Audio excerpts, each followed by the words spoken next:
Greetings. Welcome to today's program. Happy Monday to all of you. Welcome to our annual Superhero T-shirt week, which is just an excuse for me to wear superhero T-shirts. I am Steve Deace. He is Todd Erzin. See, if I make it a thing and I brand it, it's a thing, right? Okay. Aaron McIntyre's over there as well. Aaron, how are you? Good. After I saw Todd's reaction to your introduction of Superhero T-shirt week. I know this is your favorite week of the year. Only equaled in enthusiasm by Sports Jersey Week. I know that's your other favorite week. You guys look forward to that. Well, this is, it's Captain America T-shirt. I think that's standard issue American Dude. I have one. I have one that's so old. My girls got it for me like back in the day. It's like not wearable like here because it's like holes and falling apart. So like Captain America, I can do this all day. That's a T-shirt. So, but to have, I don't like you do. So we're doing this all week. How many are in the arsenal? How many can you select from? Oh, I could select from at least a dozen. Yeah, there you go. I do not have a dozen. Yeah. All right. So, folks, in the last week, we're going to have an Ask Me Anything next hour. I can't even imagine what questions are in there right now. I can't because I've seen them. I cannot even imagine. We're so backlogged with guest requests that Todd was pushing yesterday to book some guests in the second hour today just so they'd stop bugging him, pretty much, right? More or less. Yeah, but I'm like, no, we have to do an Ask Me Anything. I can't even imagine what questions are sitting in there right now. So we are going to do an Ask Me Anything from our fans over at Facebook. That's coming up next hour. At the bottom of the hour, we're going to talk to Jeff Myers from Summit Ministries. He is concerned about future relations between Christians and Israel moving forward. So we're going to get into that at the bottom of the hour.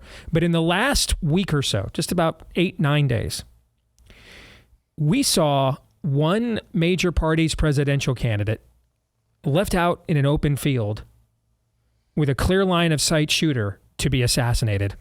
And this is after he faced a 2-year coup when he was in office called Russian collusion.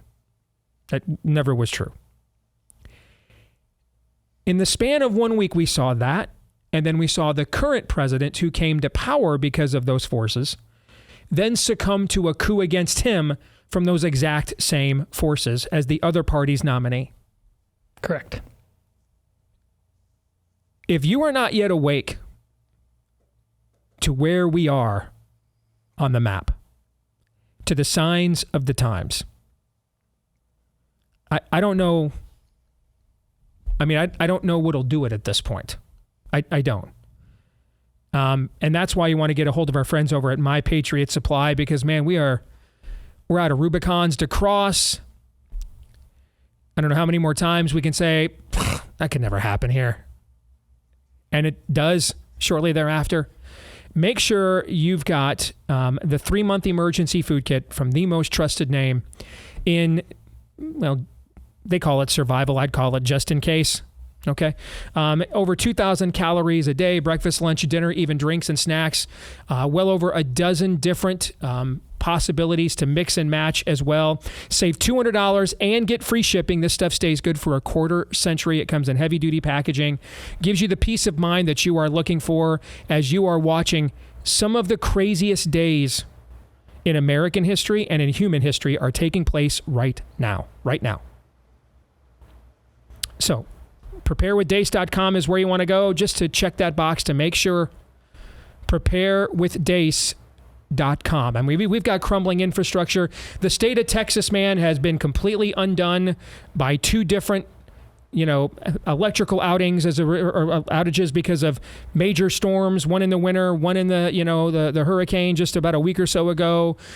Even here in Iowa, up in northwest Iowa, levee breaks, something that's like never happened before, floods the entire area for a week and a half. Just be ready. Preparewithdace.com. And now get yourself ready for Aaron's rundown of what happened while we were away. What happened while we were away, brought to you by this. My fellow Americans, I want to take a moment to address some of the hateful shit you've been talking about me.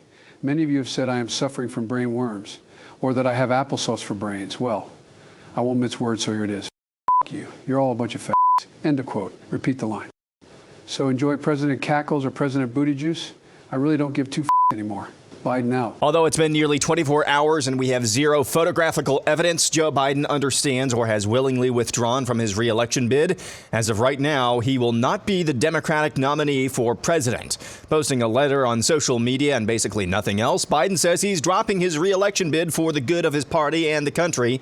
Biden is reportedly endorsing Vice President Kamala Harris. Some within the Democrat Party are pushing for an open convention next month, and various outlets are reporting there's pressure on outgoing West Virginia Senator Joe Manchin to re-register as a Democrat from Independent and challenge Kamala at the convention. CNN reports a short list for vice president for Kamala is Arizona Senator Mark Kelly, Kentucky Governor Andy Beshear, North Carolina Governor Roy Cooper, or Pennsylvania Governor Josh Shapiro.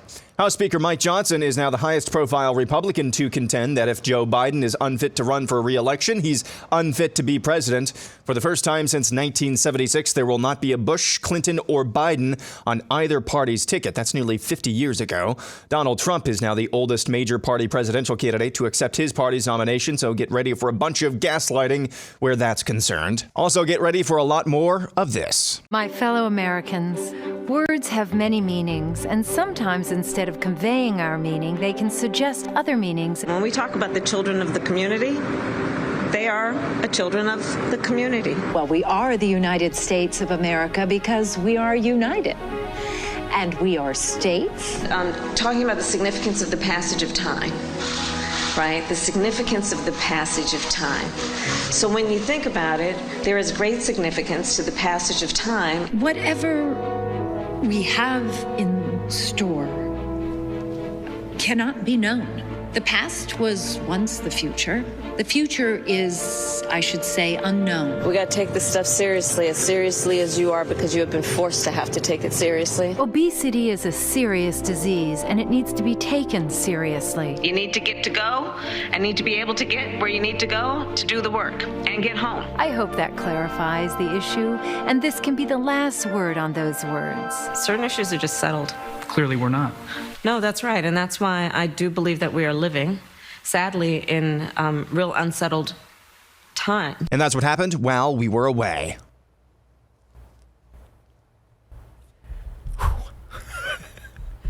Aaron's Montage brought to you by our friends over at Patriot Mobile. If you are tired of giving money to corporations who are totally fine with endless wars, stalling economies, apparently never-ending inflation ascensions, the relentless assault on our values, then you want to make the switch today as much as you can to a company like Patriot Mobile. There are not Patriot Mobile-style companies, unfortunately, in every necessary endeavor in our culture these days, but one thankfully does exist in a business all of us pretty much need nowadays, and that's our mobile phones. Make the switch today. They have an outstanding customer service team based right here in the U.S. That means you can understand them.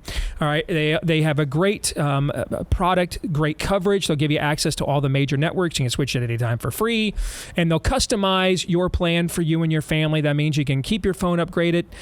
You can keep your number, switch your number, whatever you would like to do. They'll make it happen for you at patriotmobile.com/Steve. Make the switch today, patriotmobile.com/Steve, and use the offer code Steve to get a free month of service today with the offer code Steve. A free month of service today with the offer code Steve at patriotmobile.com/Steve. Okay. I want to make sure that we do this a different way today. Because for the last several weeks, I have been repeating a mantra. They are not like us. You cannot analyze them the way you would us. They are way more ruthless, way more persistent, and want to win way more than we do. Now, a quick caveat on that. They're always going to want to win more than we do, because the we I'm talking to are people that understand this world is not our ultimate home. So they're always going to care about this mortal coil to some degree more than we will. They will always be willing to go to depths and lengths to secure it, that we just think in the end that buy price isn't worth it to us, right? That's inevitable, okay? The problem is the way more. Okay, they're always going to be way more ruthless. They have an ethical code that we don't. They don't really believe in a higher power other than climbing higher through the levers of power. So they have an accountability mechanism or they don't have an accountability mechanism that we have. So they're always going to be they're always going to be more ruthless. The problem is they're way more. Do you see what I'm getting at here? Like the problem is not where they are, it's where we are. We're too soft. And we're not discerning enough. For most of us, that's not our fault. Unfortunately, we've lived in an era where the church has gone out of its way. Corporately, there's always a remnant, but corporately has gone out of its way to make us as soft and jiggle-bellied as any generation of Americans have ever been. So we're out of shape for this fight, okay? We need like a Rocky montage right now, right? Christians were like Rocky at the beginning of Rocky 3, and the spirit of the age is Clubber Lang. Okay? The spirit of the age, man, is doing chin-ups off a pipe in the basement. It's got the eye of the tiger. Okay? It's outworking us.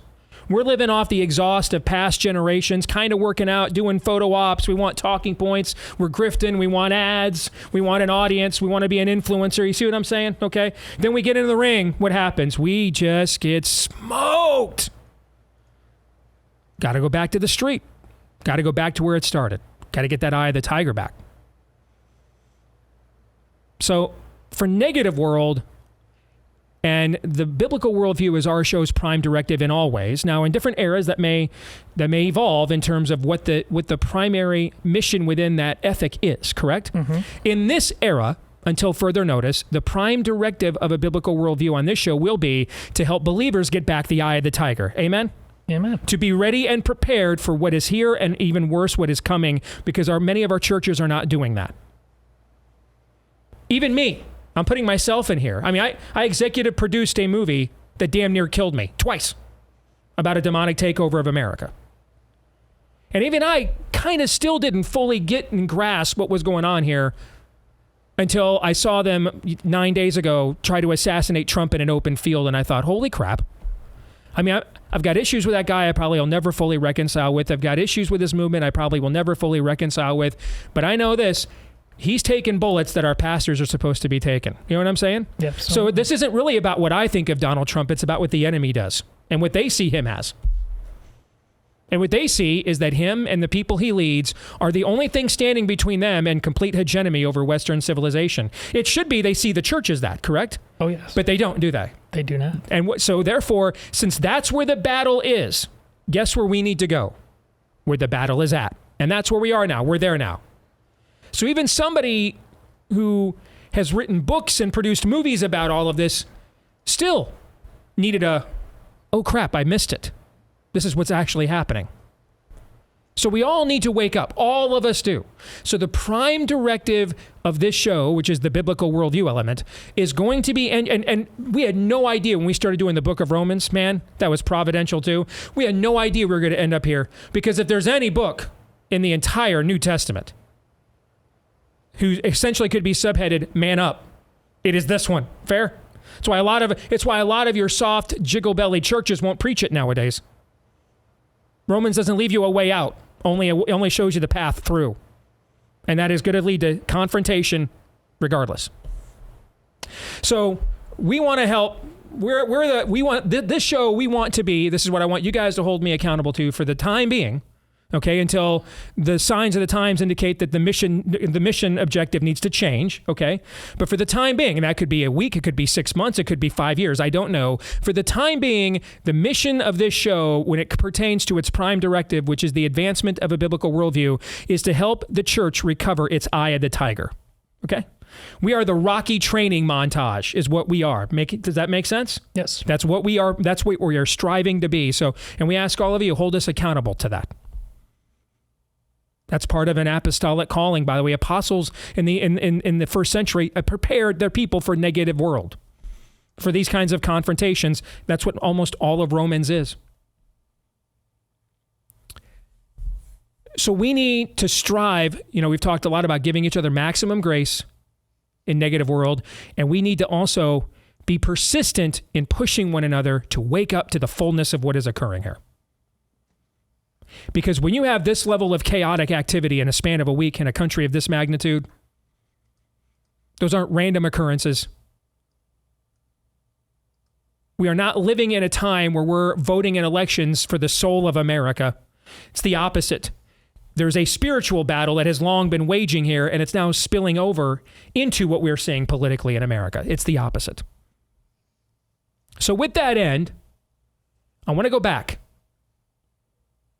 I want to go back to something, and, you know, I've taken a lot of heat, deservedly so, for believing there was going to be a red wedding November of 22.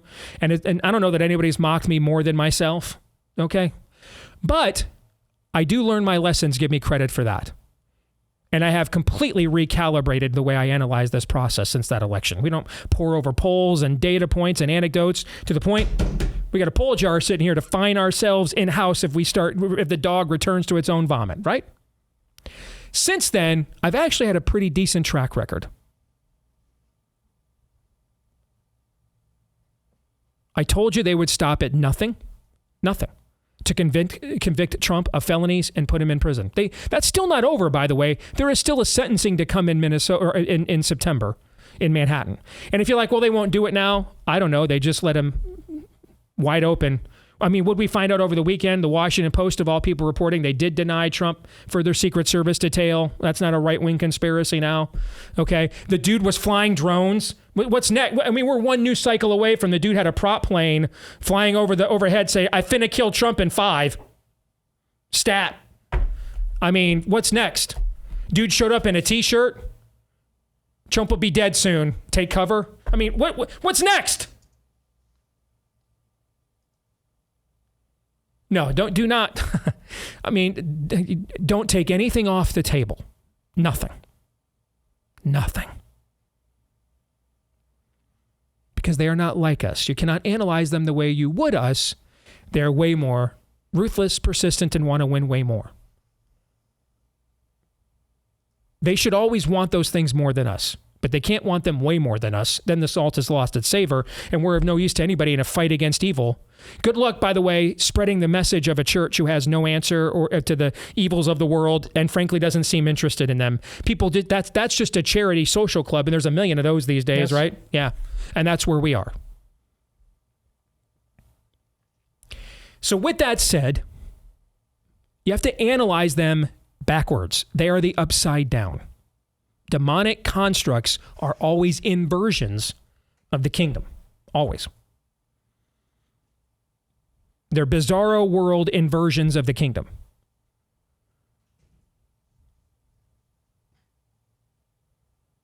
For example, we have the cross. The demonic variation is the upside down cross. For example, we have the Father, Son, Holy Spirit pointing up. They turn that triangle upside down. The beast, the false prophet, and the Antichrist. They are the upside down. It's the inversion.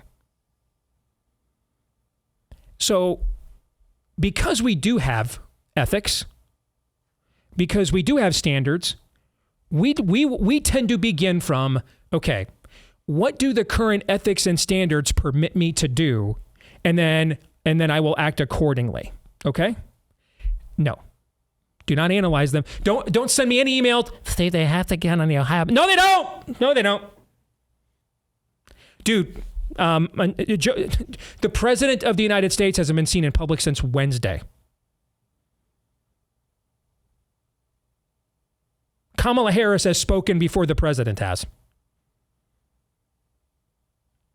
72 hours ago, they were attempting to push back the convention and then delay the roll call vote when Biden still wouldn't go. Don't listen to people who tell you stuff like that. Don't even look any of that stuff up. Don't look up delegate rules. None of that matters. None of it does. What these people do is exactly what they want, and then they dare us to find a Supreme Court or somebody somewhere to tell them they can't. And that's their only standard if someone says you can't. Because we're not a nation of laws, and we never have been. We're a nation of political will, and we always will be. And they are will to power all the way, which is why I thought Joe was gone. Despite friends of mine, people I respect, well, there's no mechanism. They are the mechanism. They are a law unto themselves. They necromanced Joe 72 hours before Super Tuesday 5 years ago or 4 years ago. You saw them just lay him to rest here in the last 72 hours here. Okay? And the they I'm talking about is the spirit of the age. You're not dealing with Democrats. They're the front. You're dealing with the demonic. So think like that. The Democratic Party is a demonic construct. So then we're going to analyze what's going to happen next back to front. If we were analyzing us, we would analyze it front to back. We'd look at polls. We'd look at trends. We'd look at, who's effective and who's not. Nope. And then determine what the results will be from those things, right? When we analyze them, you start with the results and then you work backwards from there. So here is the end game result of all of this. They are not doing all of this to go into Labor Day weekend and the official start of the general election campaign with poopy polling. Not going to happen. Not happening. Nope. So it looks like it's Kamala Harris right now. It may end up being her. It may well. But it is absolutely just as likely that they are closing ranks behind her right now, because it will be her, as it is that they won't. And it won't. Well, Steve, what does that mean? What it means is, right now, they can't just step over Kamala Harris. They've got racial idolatry issues. So right now, she is being given an all clear. She's getting a tryout, basically. And she's got until August 18th, the night before the Democratic convention, she's got until August 18th to show she can carry this torch. And if she doesn't, she'll be even easier to get rid of than Joe Biden was.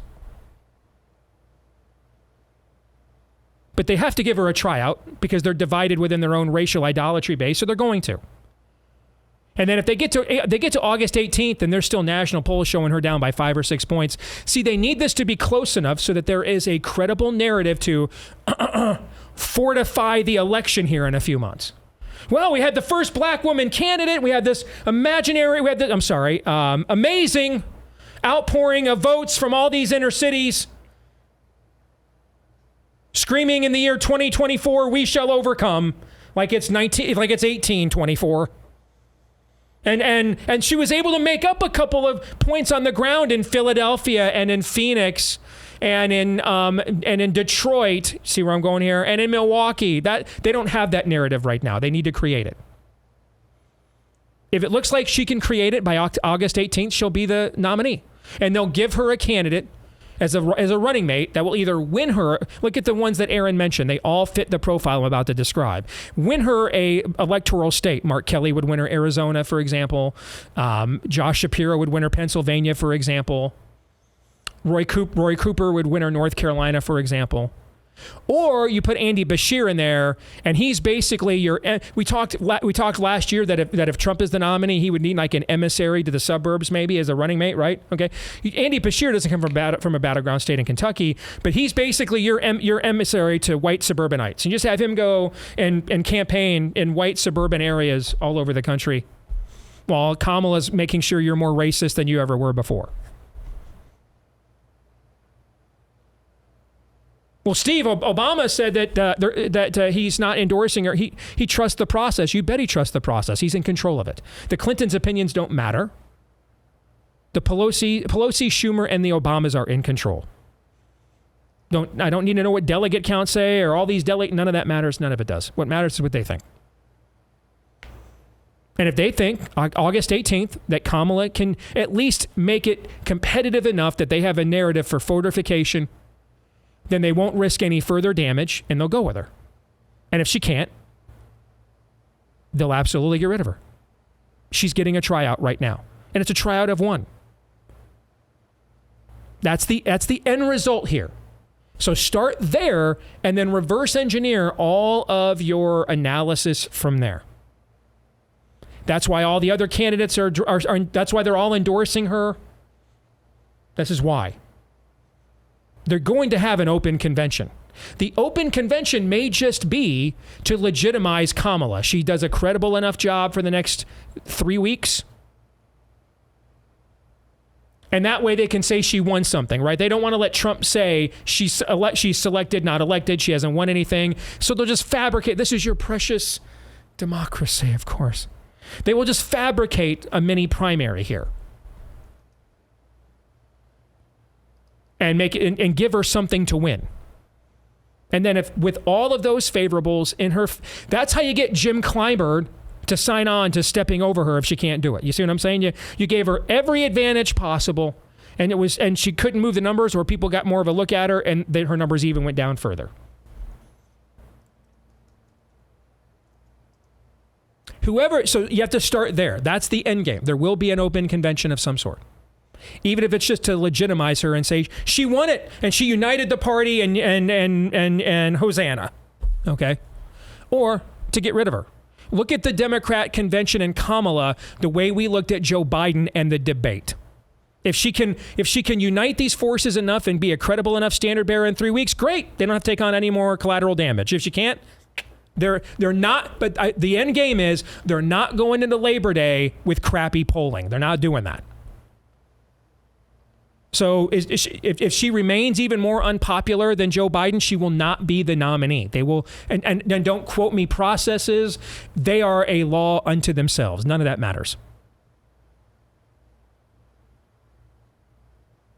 Whoever they come out with will be subject to the absolute most obnoxious public relations offensive you've ever seen.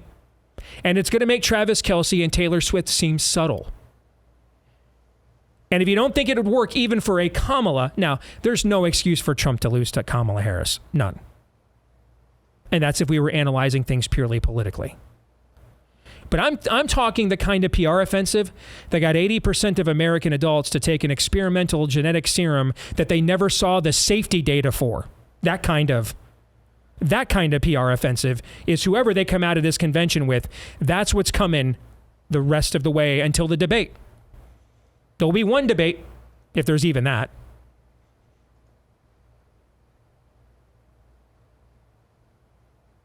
But start analyzing things in the opposite. Do not think like we think you'll be terrible at intel when you analyze your enemy the way you think. Analyze them the way they think. And for them, it starts with what's the result, and they will reverse engineer from there. A month ago, it was a right-wing conspiracy theory to question Joe Biden's mental state. And that was uttered by the same people that just pulled off the coup against Joe Biden. So again, take shame, everything else out of it. And the one thing I'll say about Kamala Harris you need to understand is this. She is not talented. She's not as clever as Trump. She's not as charismatic as Trump. But she has one characteristic similar to Trump: guile, sheer guile. Understand the spirit of Jezebel within her. She did not let all these men use her for nothing. She's risen above all of them. All of them. Do not underestimate her shamelessness. Don't underestimate that. Now, we do the work, put together a credible campaign against her. We should win. But do not go into Hillary doesn't have to visit Wisconsin now mode. Don't do that. Do not. You're never benefited by not respecting your enemy. If you don't respect Kamala the person, and given what Aaron just shared with you, I'd suggest probably not doing so. Absolutely respect the spirit of Jezebel inside of her. There's a reason why all those men she let get on top of her, she's now on top of them.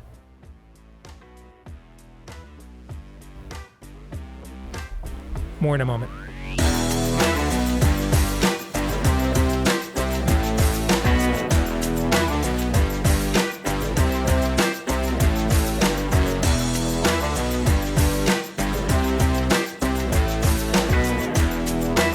Folks, Lumen is the world's first handheld metabolic coach. It's a device that measures your metabolism through your breath, and on their app, it lets you know if you're burning fat or carbs, and that way it can give you tailored guidance to improve your nutrition, workout, sleep, maybe even your stress management. All you got to do is breathe into your Lumen first thing in the morning, and you'll know what's going on with your metabolism. And then Lumen gives you the personalized nutrition plan for that day based on those measurements. All right. So if you want to improve your metabolic health, which is a great step in improving your overall health, take that step by going to Lumen,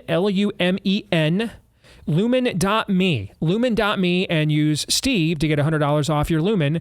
That's lumen.me, and use Steve at checkout for $100 off at lumen.me, promo code Steve for $100 off. All right, we're going to talk next with Dr. Jeff Myers. He is with Summit Ministries. He's got a new book out, Should Christians Support Israel? Seeking a biblical worldview in an impossible situation. And we welcome Jeff here back to the show. It's been a while. Jeff, good to see you again, brother. How are you? Yeah, I'm doing very well, Steve. Good to see you. So let's start, first of all, why you think this is a question that even needs to be answered at the moment. I started thinking about this right after the October 7th attack. I began to notice that the young adults that I was working with, Gen Z, even evangelicals, were anti-Israel. They were even anti-Jewish.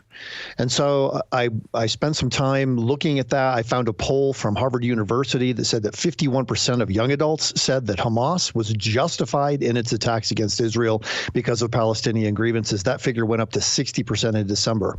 So I wrote an op-ed for the Daily Wire called "Congratulations, America, you've raised a generation of terrorist sympathizers," which got a lot of interest and led to an opportunity to go to the war zone to personally interview the journalists, IDF personnel, intelligence officers, religious Jews, secular Jews, everybody in between, Palestinians, to try to figure out what was actually going on and to come back to communicate the truth to the rising generation. But it's about Gen Z. They are completely indoctrinated.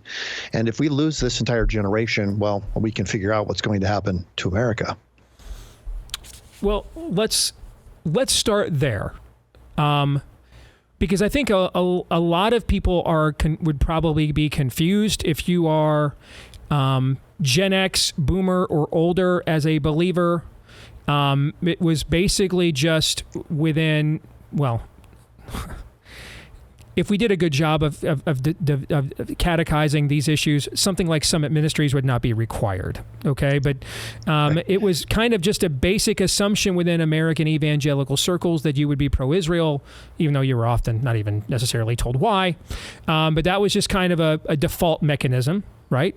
And so what has occurred here to take that default and turn it into a fault line within our community? What's occurred here?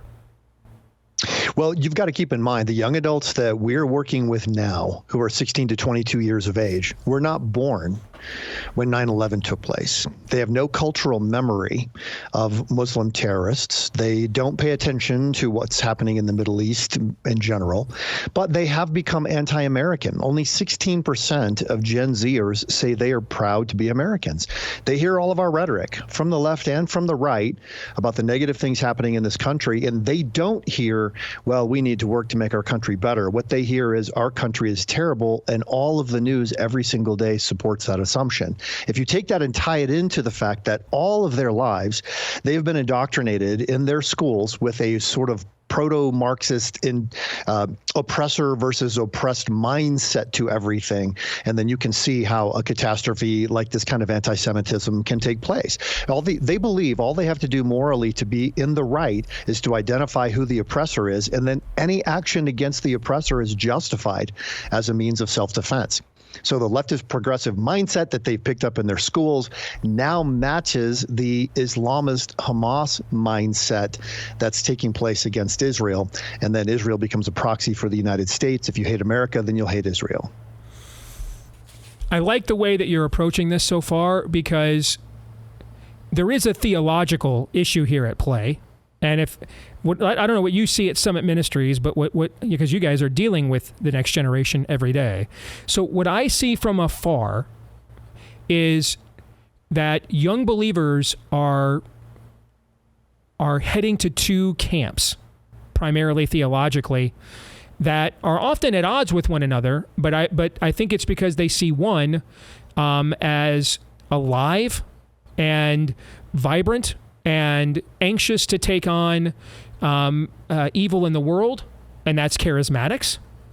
And then the other, Reformed, because they see that essentially for a generation, we have taken being intellectually vapid, stupid, banal, and having no actual rationale for our belief system, any understanding of church history whatsoever, as a church growth plan, and exchange it with the purpose-driven life. Okay, and so because that's what I see in my audience, and I got one of the largest audiences of evangelicals in the country on this show, and when I get notes from young ones, they're almost always either Reformed or charismatic.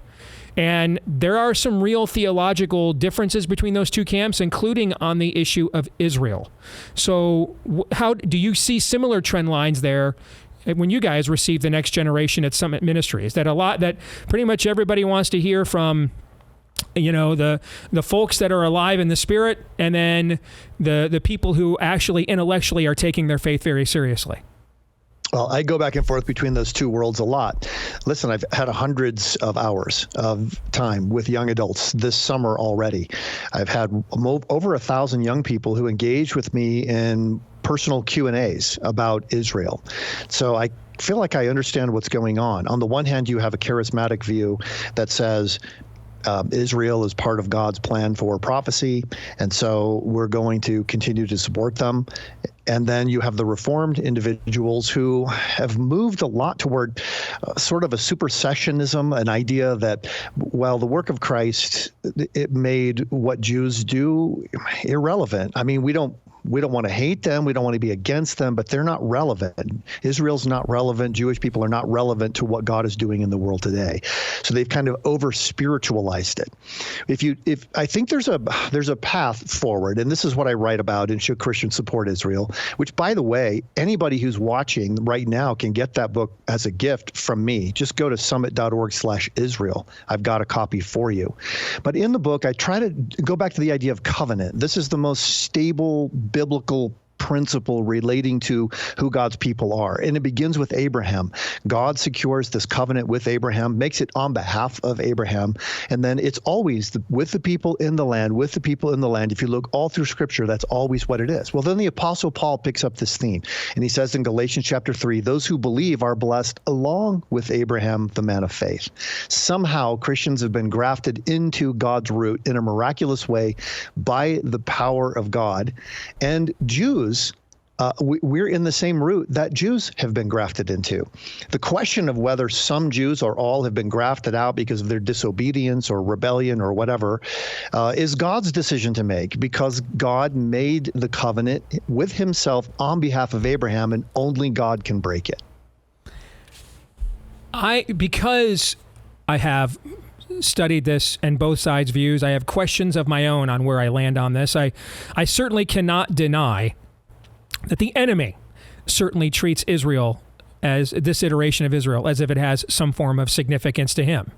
I mean, that's pretty obvious. Okay, I cannot deny that.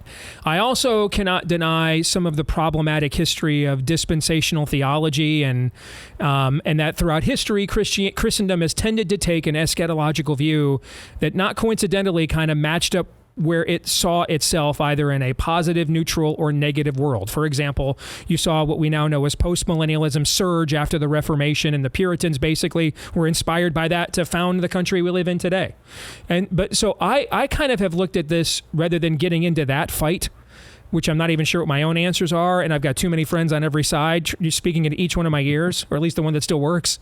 I've simplified it this way, Jeff. I mean, the same people that did October 7th to them did September 11th to us. The same enemies they have are the same enemies we have. I don't even need to consider the prophetic significance of this just to look at recent history. I mean, that's just the reality. I mean, it doesn't really matter necessarily from a geopolitical standpoint what we think of the prophetic iteration of Israel. What matters is the religious viewpoint of our mutual enemies, and the way they think about both of us, and the way they behave towards both of us simultaneously. You see what I'm saying? I don't even need to even enter into that discussion to say, I really hope Israel erases Hamas from earth because they would do the exact same thing to me for my belief in the cross as they would for them for their celebration of the Star of David. Or for any reason at all. Hamas is the enemy of the Palestinian people as well as the enemy of Israel. That's one of the key things I learned by traveling to the war zone and actually interviewing the people who were involved. But listen, I think you've really hit on something here that's really important, and I want to give words to it. I think what we have is a theopolitical conflict, not a geopolitical one. This is not about a strip of land in the Middle East. This is about everything everywhere. This is a battle of worldviews. And in the crosshairs is Judeo-Christian civilization itself. And I know that sounds awfully dramatic when I say it, but I demonstrate that case in the book, and I give 200 pieces of documentation on it because we need to be clear about what really is taking place here. The interests of Hamas in annihilating the state of Israel coincide with the interests of progressive leftists in the United States. Which is why they're aligning with it right now. Well, of course, you see people in the streets. And if you ask them, CNN literally said on national television, of course it was on CNN, so not many people saw it, but CNN said on national television yesterday that they're unsure the Democrats could either make Josh Shapiro, the governor of Pennsylvania, their nominee, or put him on a ticket with Kamala, despite he's maybe their most electable candidate, because he's Jewish and that could be a problem. That was just openly discussed on CNN just yesterday. Right. Yeah. Because the anti-Semitism has gotten to the level where it's normalized, and among Democrats, you have people who continue to support Israel, sometimes with their words, sometimes their support is uneven, never as strong as most of the conservatives who are in power right now, but they've been there. But they recognize the reality of the situation. If they stand for Israel, then they win the hearts of some Jewish voters, and they lose the hearts of voters who are tending toward an Islamist viewpoint. Steve, I've spent time with these people. I had 1 hour with a Palestinian Gazan Muslim to just talk about what is going on, and he really believes that Yahya Sinwar, who was the guy who planned the October 7th attack, is the best guy to lead the Palestinians forward into the future. Very intelligent man, he said. Mahmoud Abbas, he's trash. That's the kind of conversation that you have. But who even really knows? 55% of the protesters on the streets were asked, do you know what river and sea you're chanting about? And they did not know. So it's not that they've got a lot of information. It's that they react with a reflex action based on a pre-existing worldview that is anti-God. I love the distinction of a theopolitical issue, because it does adequately explain why all the same cultural forces aligned against a biblical worldview in American culture today are also aligned against Israel over there. And I think that's a very important distinction, and that's one of the reasons why I want to get this book. Jeff, tell people how they can get a hold of it again one more time. Just go to summit.org/Israel. I have a free copy for you. Of course, my hope is that you will want to get a case of books and distribute them to your church, to your friends and family, because this is a critical issue at this time. And here we are approaching this week with the intended visit from Benjamin Netanyahu in Congress. It's going to be front and center. But in our minds and hearts, I say this as a Christian, we need to recognize that God is not done with Israel. Israel has a right to exist. God is not done with the Jewish people. And Hamas must be ended in its ability to field a military or a government. Thank you, Jeff. Good to see you, brother. Appreciate it. Thank you. Thanks, Steve. You bet. Dr. Jeff Myers from Summit Ministries here with us. And again, name of the book, Should Christians Support Israel? And that's one of the reasons, by the way, that we are aligned with Voice of Judah Israel, because this is a moment right now where the harvest is plenty, but the workers are few. It's an excellent opportunity with Israel's very young, very secular, very unchurched, and that means they're actually more open to hearing the gospel maybe than previous generations. So you can help Voice of Judah Israel take the gospel back to its homeland to see, hopefully, revival there. They inspire evangelism, discipleship, and church planting there in the Holy Land, specifically to reach out to Israelis. And they do a lot of great humanitarian outreach to support Israelis as well. If you want to help to seize this moment to both empower the Jewish people against their enemies, but with the ultimate message of empowerment, and that is the gospel, you can rise up with Voice of Judah Israel now. Visit their website VOJ for Voice of Judah, VOJisrael.org/Steve. That's VOJisrael.org/Steve to learn more about their inspiring work blessing Israel at VOJisrael.org/Steve. All right, gentlemen, a lot of fodder so far this hour. You can address the conversation we just had with Jeff or go back to some of the stuff I pointed out at the beginning about Kamala's ongoing current tryout. I was tracking Theo politically with Jeff the entire time. His book is far more but a general concept than it is specifically about Israel.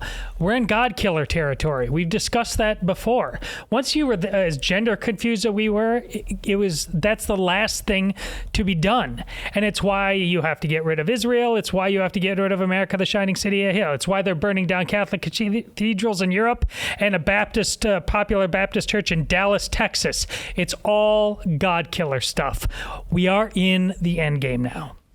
Yeah, I mean, let's pretend that maybe you think Israel is getting the better end of the bargain in terms of their relationship with the United States. And I'm talking geopolitically now, and that we're really the sole ones to prop them up. Isn't that, though, still, even if you believe that, even if that, let's just say that's really true, isn't that still a testament to what we've been able to build in the United States? That we're able to have an ally in the middle of that really wretched hive that is the Middle East. We're able to have an ally there because of what Western civilization has wrought. That you can take these a number of ways. The way where I fall down on this is, regardless of whether or not you believe Israel, the modern state of Israel, has any end time significance, they are an ally in a place where we really don't have a lot of allies. And what you said as well, regardless of whether you come down, where you come down on this, when it comes to Israel and prophecy and what have you, whether they're relevant, irrelevant, what have you, you should view this. I mean, that the enemy certainly still thinks that they're relevant by the way that they have treated them, really since they reformed as a modern state. Ever since then, they've seen Israel as a threat. That's kind of where I come down on that. Amen. I mean, it doesn't matter whether you think that this prophetically is a significant iteration of Israel or you don't. The end result is the same. I mean, there's a reason why there's queers for Palestine and not queers for Israel.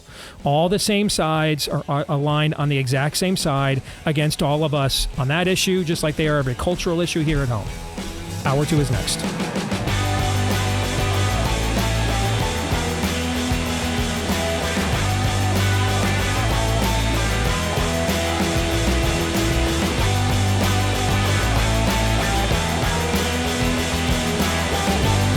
Greetings, back with Hour 2 here, live and on demand on Blaze TV, radio, and podcast, live on Twitter X right now as well. So hello to all of you.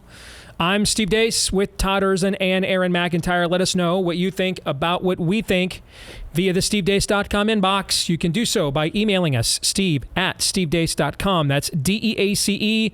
Like us on Facebook, MeWe, and Gab. You can follow me at Steve Deace Show on Twitter, Getter, Instagram, and TikTok. And then also, if you wouldn't mind, we would love it if you would leave us a 5-star review on the podcast platform of your choice. And we thank all of you that have done that for us already. And you can also hit subscribe, or if you're on iTunes, follow, and that'll make sure that every time we do a new episode, it'll be right there in your podcast feed every single time. And we thank all of you for doing that for us as well. You know, we're talking a lot now about accepting the reality of living in a post-Christian culture in a negative world. And that means like everything's got to be reset now.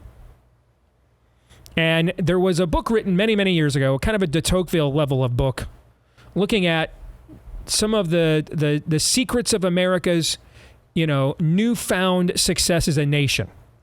And it coined a phrase. And the phrase it coined was the Protestant work ethic. And it said, like, what came out of the work ethic of the Puritans basically got seeded into the water table of America, the DNA of America. That the idea that work in and of itself brings value and dignity. That it serves a purpose, a divine purpose. That we have talents and gifts that we are to use for the glory of our Creator. David Bahnsen wrote a book called Full-Time Work and the Meaning of Life. He kind of wants to rediscover that yet again. Because again, we are at the, as I used to say, we're at the, the Vince Lombardi first ever practice with the Green Bay Packers, where he had a once proud franchise and he's got to rebuild it back from scratch. And his very first words to his team at their very first practice was, "Men, this is a football. You have to start all over again." We're control alt deleting here. We unplugged it. We're plugging it back in. Okay, and that means we've got to reinstill all the settings. All right. So get this new book at fulltimebook.com. Again, fulltimebook.com. This is not just a normal defensive work. This isn't you're not doing enough. Spend more time away from your family. This is what are you doing it for? What's the point of the gifts and skills that we have? Fulltimebook.com. Again, that is fulltimebook.com. And with that, it is time to ask me anything. And boy, howdy, I can only imagine, mercy me, the questions awaiting me this week. With everything that is going on, I've not seen any of these questions. Todd has selected them. Aaron, you have them. Let's go. I have one myself that I was just kicking around during the break. Now, this might be a simple question, but when was the last time the Democrats actually had a fair primary? Was that 2016 or 2008? No, 2016 is when they stole it from Bernie Sanders, remember?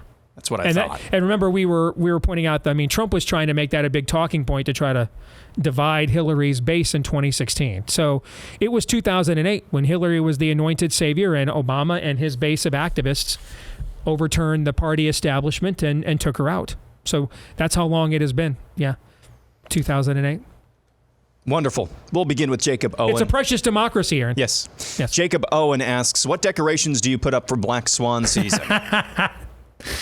So these are the conversations we have at our household when we're not discussing existential matters. We're almost to the end of July, and we still have all of the Independence Day stuff, and we've got permanent lights on the house, and we're still running the Americana stuff. And you know what I'm thinking when we turn to August 1. You guys know what I'm thinking, right? All the wrong things. Yes. I'm thinking, fall is here. Let's go. Let's kick it off. Pumpkin spice season. Amy's like, nope, too early. Can't do it yet. God, Amy, thank you for planting a flag for sanity. God but the problem was we couldn't come up with what else is, her birthday's in August. That's important to us, obviously. But like, what season is August? The kids are going back to school. It's the dog days of summer. It's just August. I think now we have an answer. August is Black Swan season. I like it. We'll turn the permanent outdoor lights. We'll have them all black. We'll go Vanta black. I like that. What do you think? August is Black Swan season. I like it. So you can play any kind of music. You could play like Black Hole Sun becomes Emperor's March just on loop. No, Black Hole Sun becomes like a lullaby. Here's your decoration. You just keep your front door open day and night and let anybody come in. There you go. And well, I see what you did there. Perfect. I like it. These next two we'll take back to back at Todd's request. George Lee has this. Steve, my question for Monday is this. If the failure of the assassination attempt truly means he's appointed and anointed by God, then can you please give me a biblical example of where in the Bible God spared a leader's life with absolutely no thought of repentance from that leader? And then we'll take this from Deborah Van Dyke. In listening to Theology Thursday the last few weeks, the clarity and points made by all were great. Since the assassination attempt, the comments you make seem to have failed to recall previous positions taken. It's like Steve of 30 days ago could debate Steve of today, and they don't agree with each other. Can you see that in yourself? What changed? Example, if Romans 1 is about God giving us over, are we not joining the lost and voting for the lesser of two evils? So let me take the second question first, because that actually is more important of the two, even though they are kind of a combination. Because the first one is assumes actually I'm gonna take the first question first. And the reality is that, how do I put this?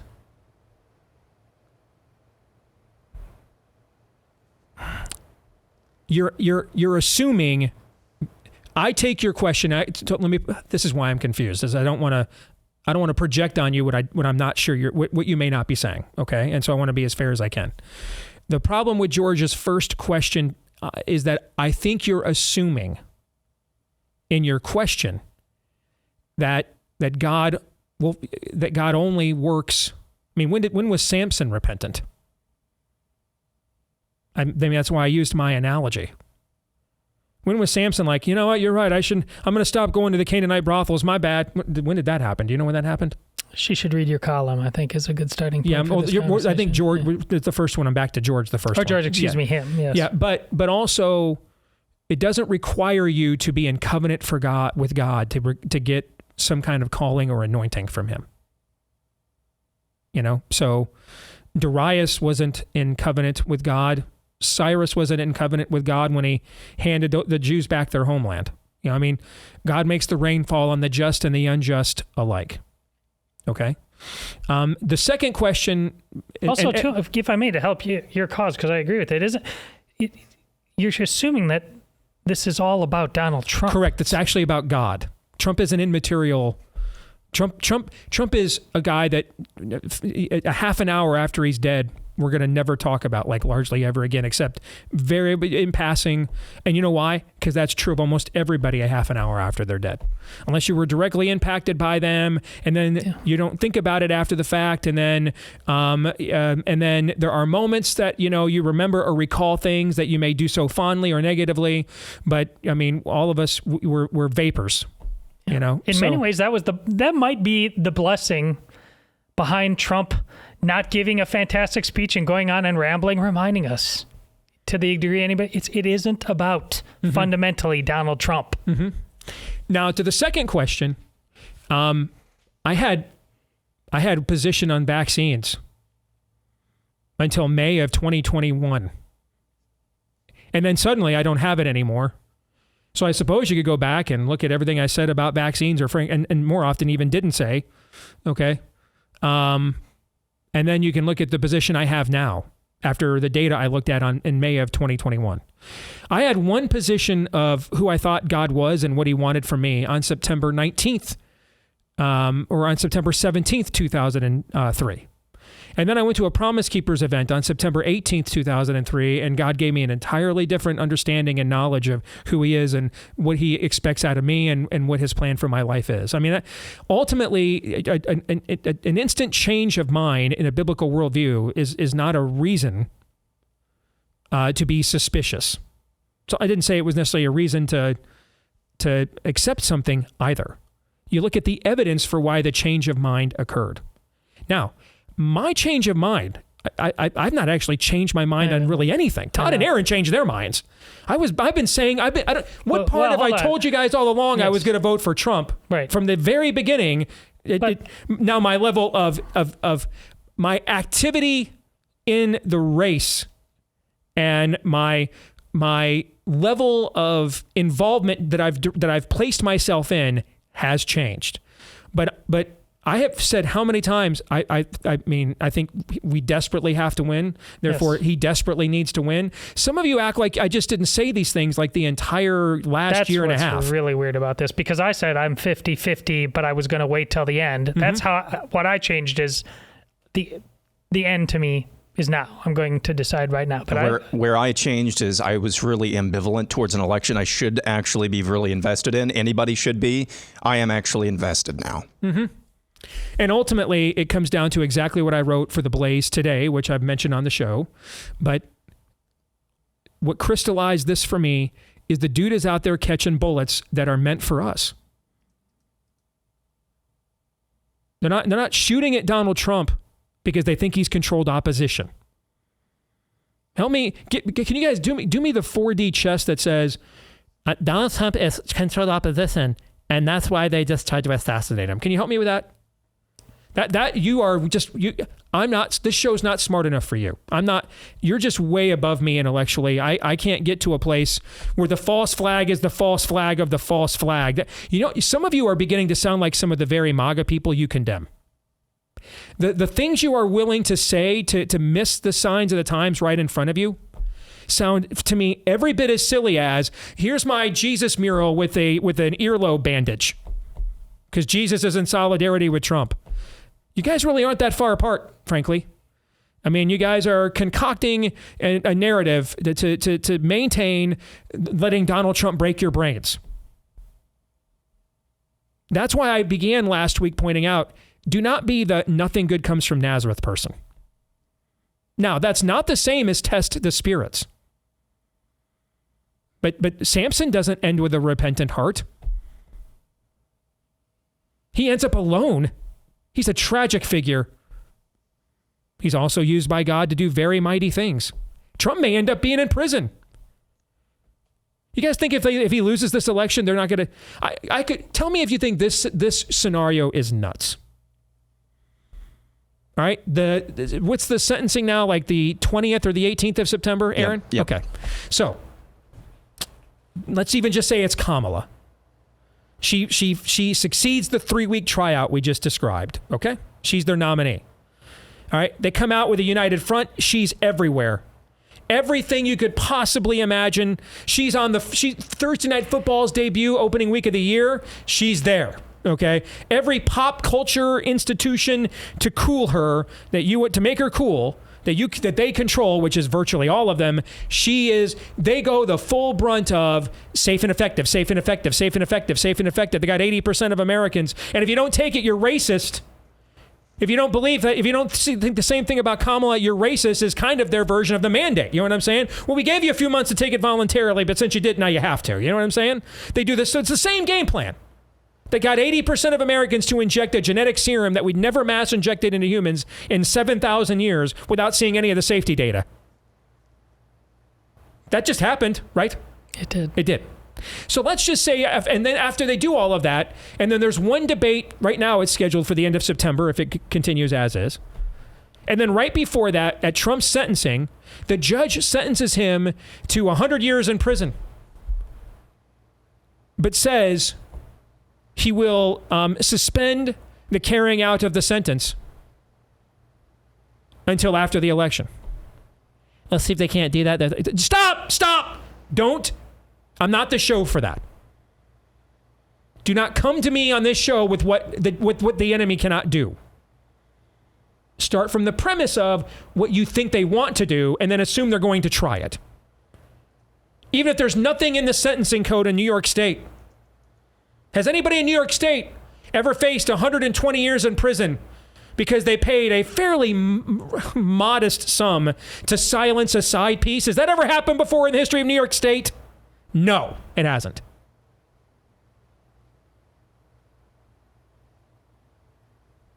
So don't do that. What these people do is whatever they want, and then they just wait to see if we can get the Supreme Court to tell them they can't. That's what they do. Vaccine mandates, take them off ballots, whatever they want. And then they wait to see if the Supreme Court tells them they can't. That's literally their entire MO, guys, on every issue. They'll just do whatever they want, and they'll wait to see if the Supreme Court tells them they can't.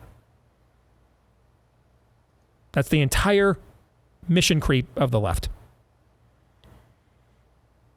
And then let's say Trump, and then they do that so they can now give Kamala the talking point. Well, you're a certifiable threat to democracy. You're scheduled to go in prison. So you'll tell any lie you want. You can't be trusted. You're so desperate to not die in Rikers Island that, you see what I'm trying to say? That they just give her that talking point. And then let's say Trump loses. You guys think they're not going to say, hey, you think they're just going to let him go play golf at Mar-a-Lago the rest of his days? So they're not going to try to carry out that sentence? I do not. Of course they're not.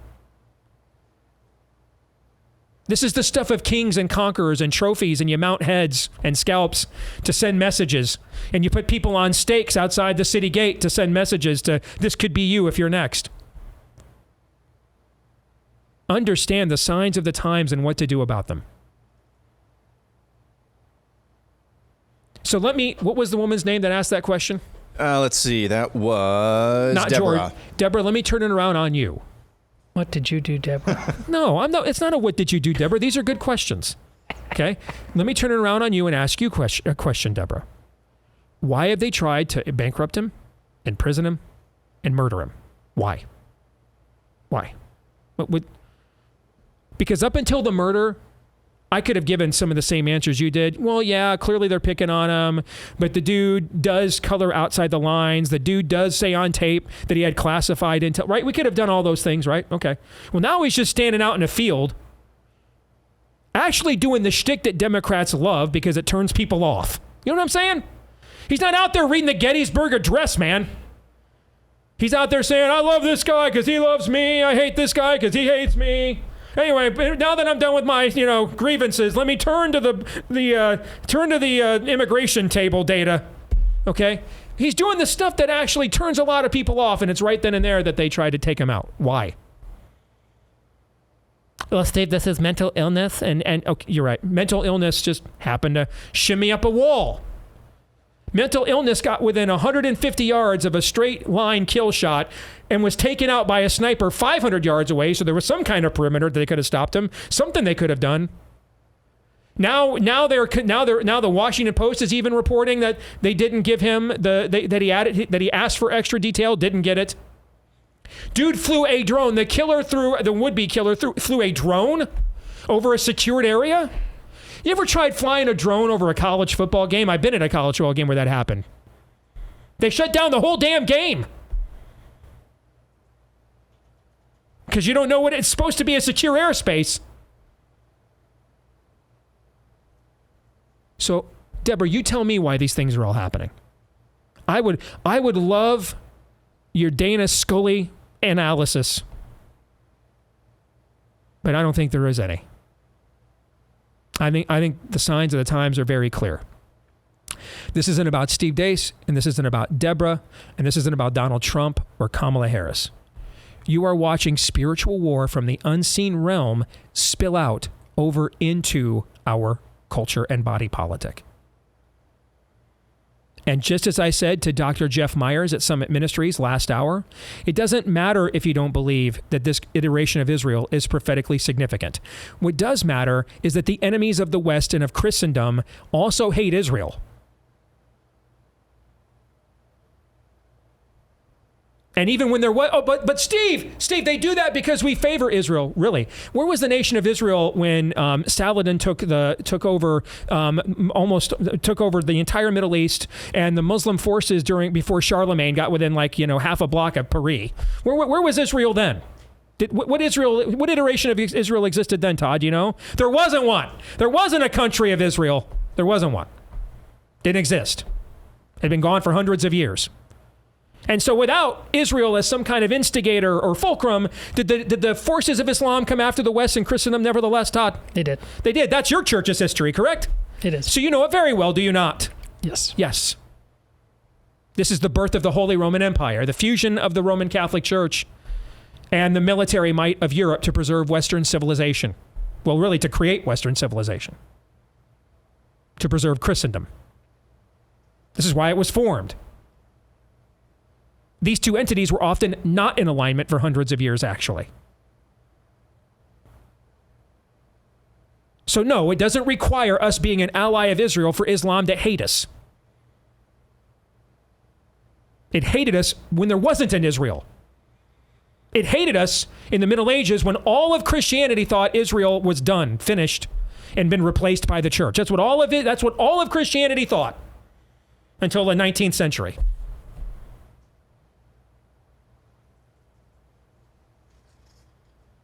Same thing applies here. It doesn't matter what you think of Donald Trump. It doesn't matter. What matters is, why are they shooting at him? Because he's controlled opposition?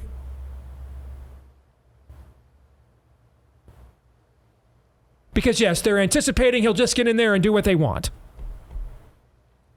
So they took out a sitting president, put in a nitwit, after trying to shoot Trump, by the way. That's why. Steve, who's the they? Demons. Literal demons. You tell me what the other explanation for this is. I would love to know, connect the rest of these dots for me. Because I don't think you can.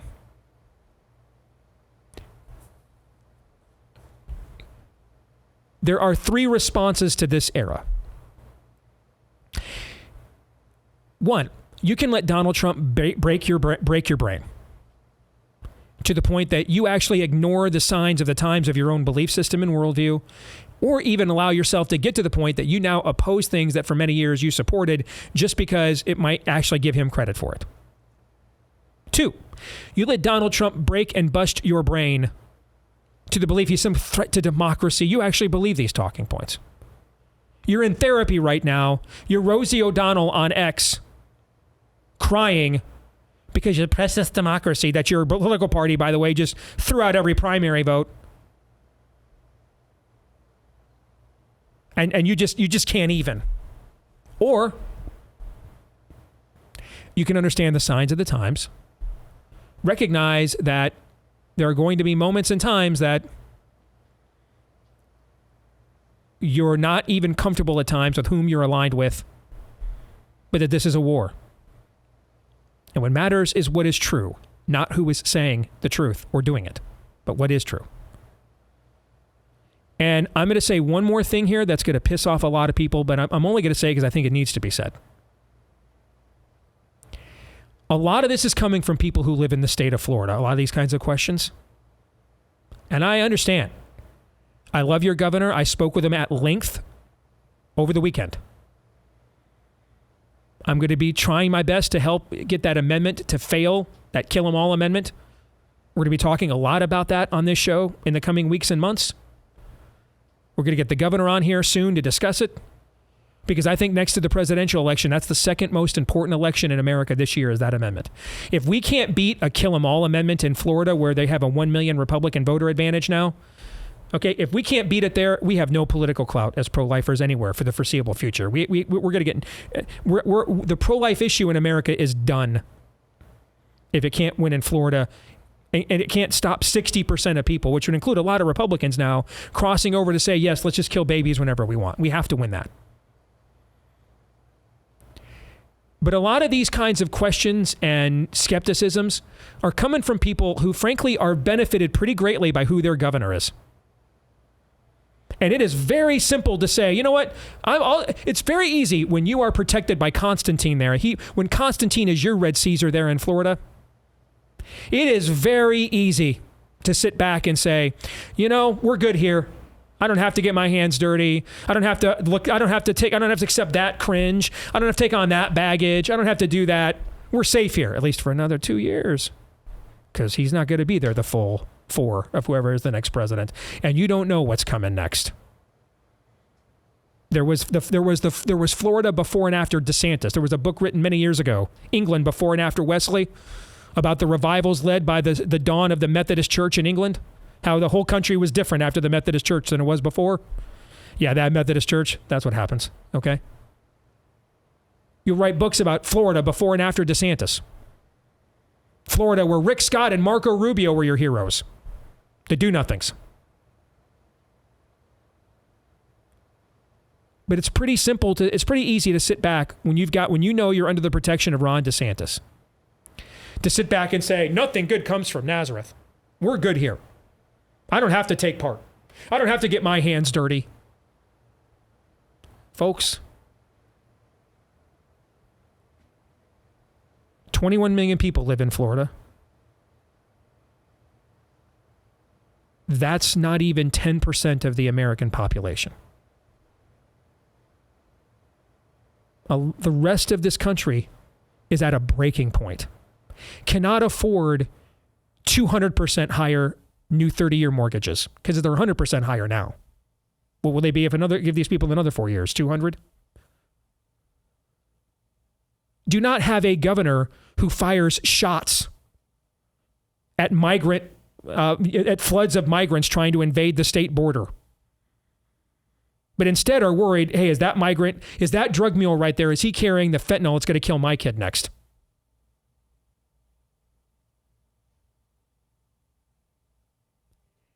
It's pretty simple and easy when you're under the protection of Constantine to look at the rest of your fellow patriots around the country and say, tisk, tisk. I can't believe you're so desperate to fall in with this lot.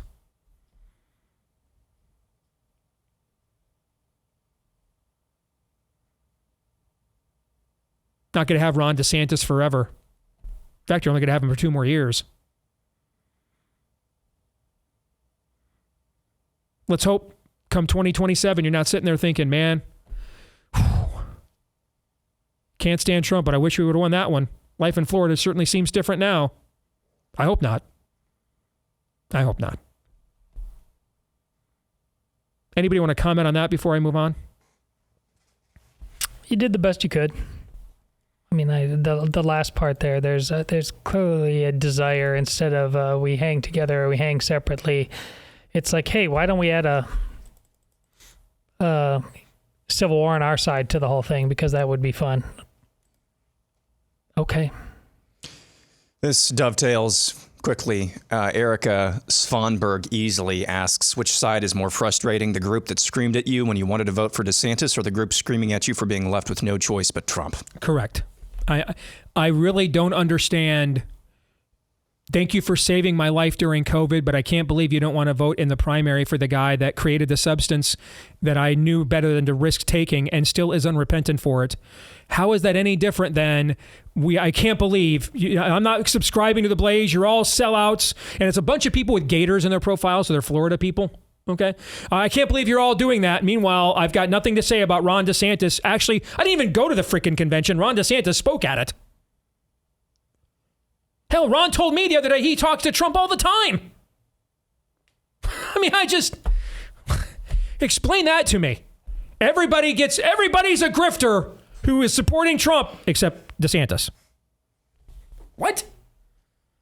Thank you for saving my life from the jab that I don't want to take, but how dare you not support in the primary the guy who is proud of authoring the jab I don't want to take that you saved me from? Do you guys know which one of those things, does either one of those things that make any sense at all? By the way, that should actually increase your respect for Ron DeSantis. After going through what he went through, Correct. His whole rationale for this election, the reason he ran is we cannot mess this up. Correct. We can't mess this up. He went through a load and loads of during that primary. Almost as you all of it well undeserved. Know, undeserved, and yet he still is the bigger man to this day. Yep. Well, I don't know what to say. He doesn't have the problem that a lot face. This all makes sense, though, Steve, if you understand that a lot of people think narcissism is actually principles. And they also think that some lessons or something are going to be learned by another L. The lessons you're going to learn are how much more higher could interest rates get and mortgage payments, and how much more expensive could your kid's car be. Those are the lessons you're going to learn.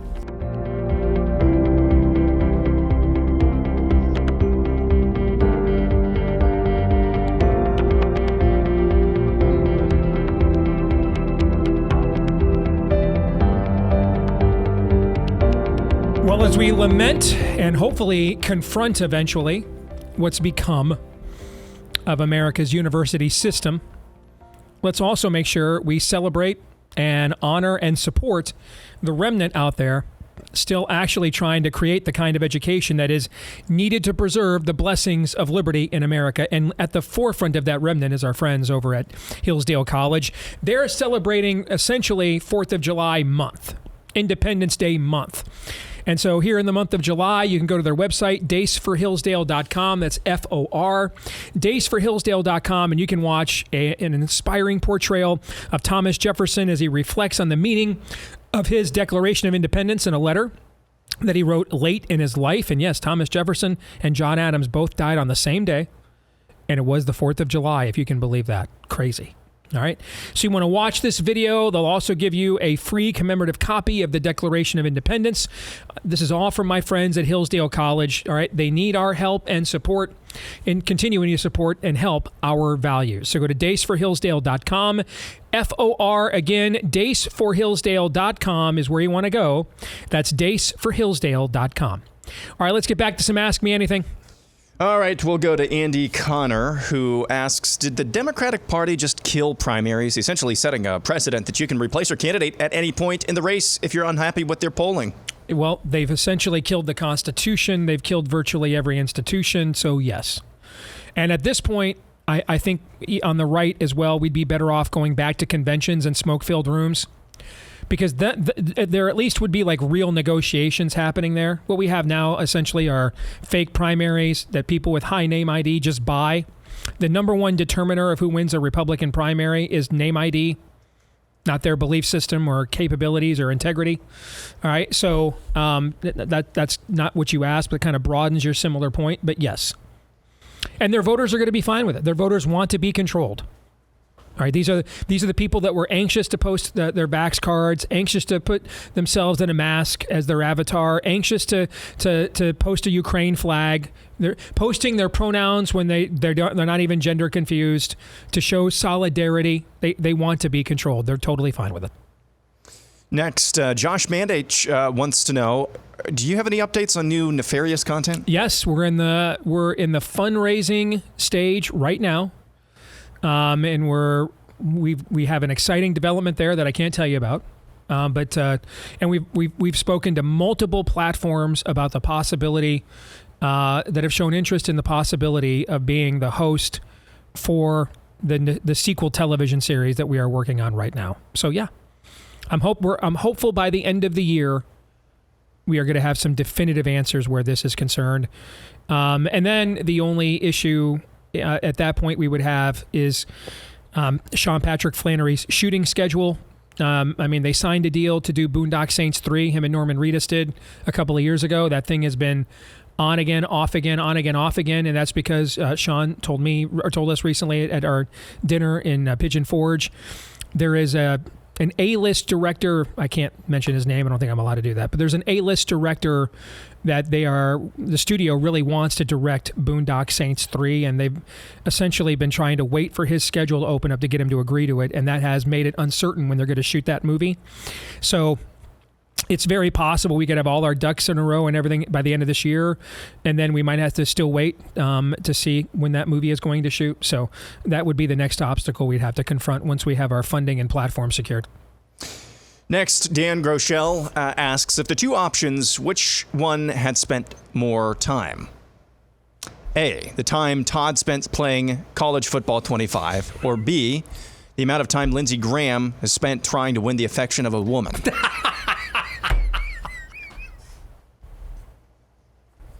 That is tough. That is... That's among the greatest questions that's ever been posed in this segment right there. That is a he gets us. That is or she gets us. I'm sorry, who was that sent that? Dan, he gets us. Lindsay's going to have a very low number because I have never in my whole life played a minute of that game. Okay, I'll go with Todd's answer. I just loved the question. All right. Figured at some point maybe Lindsay was at least unsure, right? Well, let's not ponder too deeply. Yeah, because none of us know that experience. I had to look back to be sure. The original NCAA game was 93. Yep, it was the Bill Walsh game. It was called the Bill Walsh. Yep. But I wanted to know the date because what between that game and between Tecmo Bowl, which I played a ton of, what was wasn't there? What's the other big main football game? That was before NCAA, wasn't it? The is it Madden? Madden's even older than Madden. Came out about a year before the first college. 92 for the Sega Genesis was the first Madden. See, I haven't played a single football game after Tecmo Bowl. I retired. Okay. Next, we go to Georgie Roy, I should say. Now that Biden is out, how will Republicans spin the fact their candidate is now the only incoherent, rambling old man wandering off into random rants on the campaign trail? This is coming. Georgie is correct. They're going to gaslight the heck out of you. They're going to gaslight the American people that they never hid the fact that they were covering for a senile, dementia-ridden president. Folks, ask yourself this question. When was the last time in your life ever that you went 5 days without seeing the President of the United States? Last month. Before the debate. There you go. Sorry, I didn't mean to step on that, but I just... Actually, that makes my case for me. Yeah.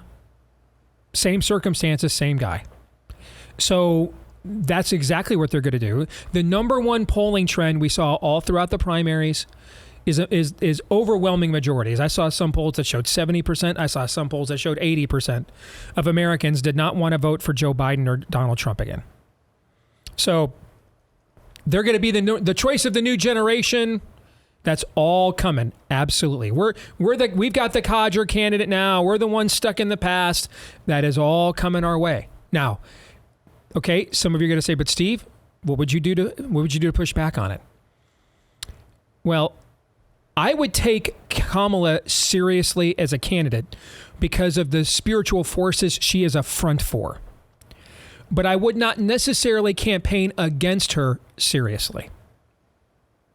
Can I articulate what that means for just a minute? I'd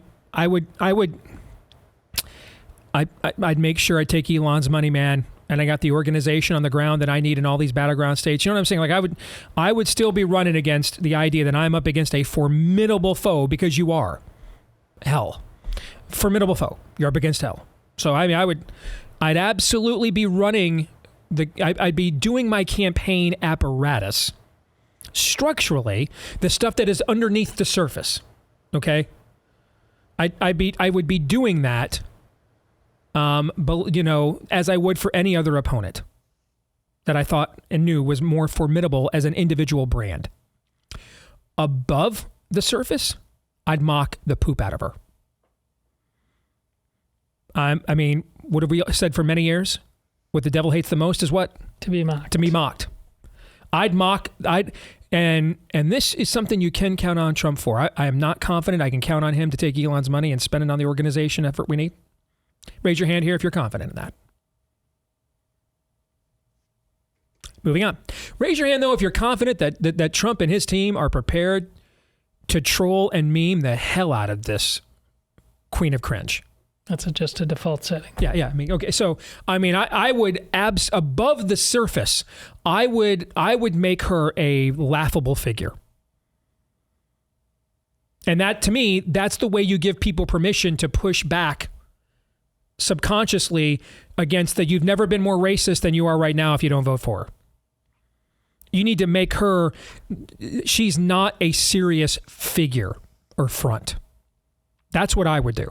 I'd mock troll the whole time. The Veep montage, I do more of that. In fact, if anything, I just make that my commercial. Like I wouldn't even come up with another message. And then make them sue me for copyright. I would mock her mercilessly. Because you're also not going to generate sympathy for her like you would. You don't risk that like you do for Biden. Everybody's got a grandfather like that. You don't risk that with her. Because she's just too cringy all on her own. This is a woman that her own party, when she tried to run on her own, couldn't even get to the Iowa caucuses. And that was after she had the most devastating moment in the debates going after Joe Biden, remember, for calling him for his segregationist past. Okay? So I would mock her mercilessly above the surface. I would want to create... And that way you're also balancing the PR campaign, because it's like they're now in self-parody, like they're taking themselves too seriously, elevating this woman that we all know is a joke. You see what I'm saying? Like they're now the ones that are not self-aware. They're now the ones who are cringe. They're the ones who are out of touch. You see what I'm saying? That's what I would do. But below the surface, understand this is a fully armed and operational battle station. And if they've got a narrative going into Election Day that they're within any margin for error, they're going to fortify this like a mother, and it's election month again. So you got to go into Election Day, man, up by like 5 or 6 in the Real Clear Politics polling average, not 2 or 3. Anybody want to add to what I just said? Or are we good to move on? Yeah, we're good. Yep. And that's assuming, I know Nancy Pelosi just came out for her. Cool. Nancy Pelosi also originally said that we should not go after Joe Biden. Remember, she was on the Sunday show the very first weekend. Okay? I promise you, if Kamala's negatives do not improve between now and August 18th, they will absolutely kick her to the curb, or they'll just produce the lyingest polls you have ever seen. Like even more than we saw in 2020. Joe Biden's going to win Wisconsin by 18 points. Even more than that stuff. Some of that stuff we went after during that election, remember, and broke that stuff down, that this clearly isn't a real poll. It will either be they will successfully raise her favorables to the point they can write her out, or they'll swap her out. If they don't think they can do that, because they'll take on too much water doing it a second time. Then they're just going to make up polls that just lie to everybody and gaslight you like they lied to you about what mass data shows. You'll just see the same people told you masks are 100% effective against the spread of coronavirus. Will be on the same news sources telling you Kamala Harris with a post-convention ballot, she's up by 10. Because they need to concoct a narrative that gets them within fortification range, or what I used to call the margin of stealing. They're not in that right now with her. But it's easier for them to get there with her than it was with Joe. Because at least they can run on everything's racist with her. They couldn't run on anything with Joe. Well, they couldn't run on anything that was believable to a large swath of Americans. Aaron, go ahead. All right, we'll move on to Darren Fikes. I have a theory that the Democrats are willing to let us chase them, trying to catch them cheating on the presidential election. All the while, they are actually cheating in the House and Senate races to control both of those and therefore not only impeach Trump, but actually remove him this time. I personally believe that they have already cheated in those races and that it's actually easier for them there. Fetterman, Lake, any thoughts? You're dealing with demons. It's not an and or. It's an and also. Next. They are playing multi-dimensional chess. So it's not a substitute. It's plans with plans and plans. That's what it is. When you're not a sovereign being, but you're immortal, you try to counter an immortal being who is sovereign, meaning that God is the plan in and of himself. God can foresee. God can act. He's outside of time and space. Okay? He can foresee a scenario and exercise his sovereignty by saying that is leading to what I believe honors my word, and so I'll let it play out. Or he can intervene when he foresees how a scenario is going to go and say, that's not what's going to happen here. So this is where we're going to Romans 8:28 this thing and use it for good. You see what I'm saying? He is sovereign. So, I mean, they're not sitting up there. He doesn't require, he has a plan. He is the plan. God is the plan. When you're immortal, but you're not transcendent, you have plans on top of plans on top of plans on top of plans. You've got eternity to plan, or at least until you get your ass thrown in the lake of fire anyway. You've got eternity to plan. So the enemies you're up against, yeah, is your answer, but it's not in place of, it's in addition to. Plans upon plans, the plans have plans, and the plans that have plans have plans. Did we ever decide what we're doing for overtime? No. Okay. I know what we're going to do for overtime. We're going to do some bonus Ask Deace Anything. Okay. Because there's one note in here I don't think we're going to have time to get to that I think is important to get to. But let's go to this one, maybe to wrap things up. Kent Miller asks, in what way has cultural Marxism played on or adapted itself to the unique Christian category of guilt? Has the church, in the name of maintaining a false sense of belonging, been offering an alternative way to deal with guilt that collectivists have now picked up on? Yes. And also been heavily influenced by that guilt and then syncretized it, infused it with Christianity. So you create things like the evangelical immigration study table. We actually know what God's immigration plan is. He had a direct theocracy. He had a country. He established its policies. Here was their immigration plan. Be kind to the alien and sojourner. You're not allowed, but did I say squatter? Oh. That wasn't a word, was it? No. Alien and sojourner means foreigner passing through. Somebody seeking sanctuary. Okay? Does not mean squatter. There was no little Edom. There was no little Philistia. There was no little Assyria. There was no little Babylon. Okay? If you wanted to stay, you had to assimilate to the point of religious conversion. And the borders were so fortified. It was a crime against the Levitical law to move a boundary stone. And God spends much of the Old Testament actually fighting wars to protect and defend his nation's borders. Does that sound anything at all like the current immigration plan we have in America? No. No. But does that also sound like anything at all like most of the immigration talk you get from much of the Christian church? No. No. So that's why it's yes, but also we are because we've all been indoctrinated by some degree by the spirit of the age in these government schools. We are all walking in with some of this baggage. I got to talk about Focus on the Family here real quick. Go ahead. Okay, because they've got an outstanding podcast to encourage Christian families from Jim Daly.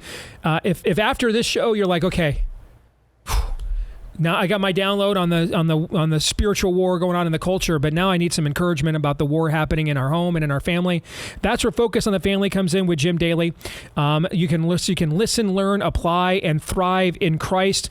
Use it as a lifeline to defend your family and your heritage and your legacy and your home. Trust me, you won't regret it. That's Focus on the Family with JimDaly.com is the website you want to go to in order to get the podcast. Focus on the Family with JimDaly.com. Get some help with the unique challenges Christian families face today in a negative world. That's Focus on the Family with JimDaly.com. All right, we're going to stick around a little bit longer in overtime and do a little bonus Ask Me Anything. For the rest of you, we will see you tomorrow, noon to 2 Eastern, right after Glenn Beck, right here on Blaze TV. Until then, Romans 8:28.